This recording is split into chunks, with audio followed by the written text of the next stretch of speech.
Hello বন্ধুরা, তোমরা সবাই কেমন আছো? আমি স্মিতা দিল্লি থেকে আজ আবার চলে এসেছি ছাদ বাগানে। শীতকালের সবজি চাষের জন্য এখন কিন্তু ছাদ বাগানে বেশ রোজই কিছু কিছু কাজ করতে হচ্ছে। আজকে এই গ্রো ব্যাগটাতে লাল শাক ছিল, সেটাকে খালি করলাম আর এখানে আমি পালং শাকের বীজ ছড়িয়ে দেব। তার জন্য এই পুরনো মাটিটাকে রিচার্জ করে নিচ্ছি। এই দেখো, গ্রো ব্যাগটা তো খালি করে নিয়েছি। লাল শাকগুলো অনেকবার খেলাম হারভেস্ট করে করে, এখন আর লাল শাক ভালো হবে না, তাই তার মাটিটাকে রিচার্জ করার জন্য তাতে আমি মেলাবো। এখন দেখো, কাঠের গুঁড়ো মেলাবো, মাটিটা হালকা হবে। আর শাক জাতীয় জিনিসে কোকোপিট মেলালে খুব ভালো হয়। আমি কিন্তু কোকোপিটের জায়গায় এখানে কাঠের গুঁড়ো ব্যবহার করছি। আর দিয়ে দিয়েছি সাফ ফাঙ্গিসাইড, যেহেতু এই কাঠের গুঁড়োগুলো আছে কোনো রকম ফাঙ্গাসও হবে না। তাছাড়াও মাটি তৈরির সময় আমি সবসময় সাফ ফাঙ্গিসাইড দিই। আর এটা হচ্ছে লিফ কম্পোস্ট, পাতা পচা সার। এই পাতাগুলো কিন্তু আমি আমার বাড়িতেই পাতা পচা সার তৈরি করেছি। আর এখানে দেব একটুখানি বোন মিল। এই দেখতেই পাচ্ছ তোমরা পাতা পচা সারটা কীরকম সুন্দর তৈরি হয়েছে। আর এরপর দেব আমি নিম খোল।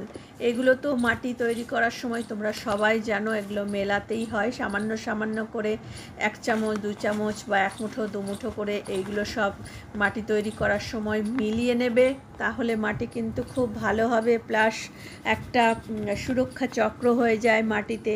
মাটিতে নানা রকম পোকামাকড়ের উৎপাত থেকে গাছ বাঁচে। একটুখানি দিয়ে দিলাম ট্রাইকোডার্মা। এবার ট্রাইকোডার্মা দেওয়ার পর সুন্দর করে সব মাটিগুলোকে আমি মিলিয়ে নেব। এইভাবে সুন্দর করে মাটিগুলোকে মিলিয়ে নিতে হবে যাতে সব জিনিসগুলো একসাথে মিলেমিশে যায়। আর তারপরে যেটা করব সেটা হচ্ছে এই গ্রো ব্যাগটাকে দেখো, গ্রো ব্যাগটাই যেহেতু লাল শাক লাগানো ছিল, আমি নিচে একটুখানি দিয়ে দেবো এতে সাফ ফাঙ্গিসাইড। এইভাবে সাফ ফাঙ্গিসাইড ছড়িয়ে দিলাম আর চারিদিকে সাফ ফাঙ্গিসাইড দিয়ে দিলাম। এরপরে গ্রো ব্যাগটাকে এইভাবেই ভর্তি করব। এর নিচে একদম আবার দিয়ে দিচ্ছি কিন্তু আমি কাঠের গুঁড়ো। এই কাঠের গুঁড়ো দিলে গ্রো ব্যাগ খুব হালকাও হয় আর জল একদমই ড্রেন হয়ে যায়, খুব ভালো ড্রেনেজ তৈরি হয়। এইখানে যেহেতু গ্রো ব্যাগে ড্রেনেজ হোল আছে, সেই জন্য সেখানে আমি আগে একটা লেয়ার কাঠের টুকরো দিয়ে দিচ্ছি ভালো করে। তারপরে এই লাল শাকগুলো যেগুলো আমি তুলে ফেলে দিয়েছি সেগুলোকেও কিন্তু আমি ফেলবো না বন্ধুরা, গ্রো ব্যাগের নিচে একদম সুন্দরভাবে এইভাবে বিছিয়ে দেব। পালং শাকটা যতদিন হবে বড় হবে ততদিনে কিন্তু এগুলো পচে মাটি হয়ে যাবে বা গাছের খাবার হয়ে যাবে। আমি এইভাবেই সবসময় গ্রো ব্যাগ ভরার চেষ্টা করি, সেইভাবে খুব বেশি মাটি তাহলে লাগে না, সহজেই গ্রো ব্যাগটা ভরে যায় আর কোনো জিনিস ফেলাও যায় না। তোমরা দেখতেই পেলে শাকগুলো তুলে রেখেছিলাম, সেগুলোকে দিয়ে দিলাম। এবার দিয়ে দিচ্ছি কিছুটা পেঁয়াজের খোসা, একটা লেয়ার পেঁয়াজের খোসা। এইগুলো কিন্তু সব কিচেন ওয়েস্টে পরিণত হয়ে যাবে আর আমার গামলাটাও পুরোপুরি ভরে যাবে। খুব শর্টকাটে সুন্দরভাবে এইভাবে তোমরা কিন্তু ছাদ বাগান করতে পারো বন্ধুরা।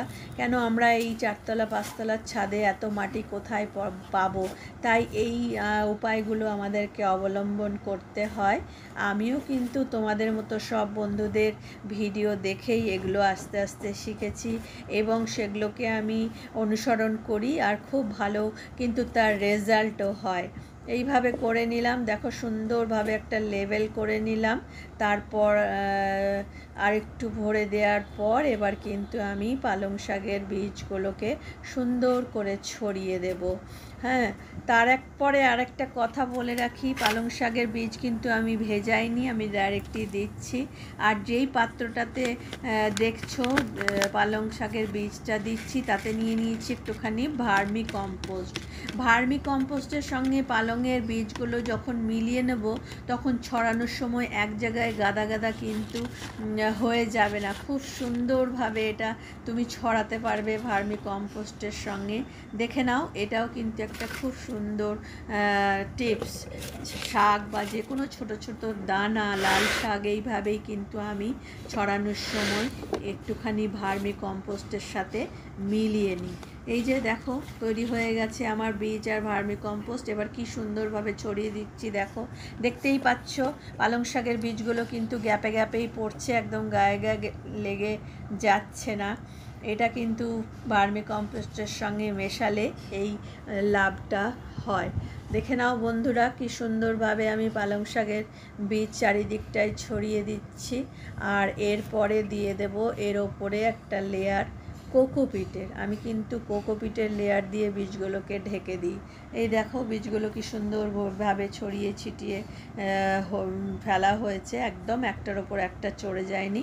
এইবারে কোকোপিট দিয়ে এমনি করে বীজগুলোকে ঢেকে দিচ্ছি। খুব সামান্য ছোট্ট একটা লেয়ার দেব কোকোপিটের। আর তারপরে এইভাবে চারিদিকটা হাতে করে বসিয়ে দেব যাতে জল দিলে বীজগুলো ভেসে না যায়। আর দেখে নাও বন্ধুরা, শীতকালে পালং শাকটা তো অতি প্রয়োজনীয় জিনিস, তাই এই রকম দুটো গ্রো ব্যাগে আমি আজকে পালং শাকের বীজ ছড়াবো বন্ধুরা। তারপরে দরকার হলে আবার 15 দিন 20 দিন পর আরও একটা গ্রো ব্যাগে আমি বীজ ছড়িয়ে নেব। এইভাবেই গ্যাপে গ্যাপে শাক ছড়ালে খুব ভালো হয়। লাগাতার ছাদ বাগান থেকে আমরা শাক হারভেস্ট করতে পারি।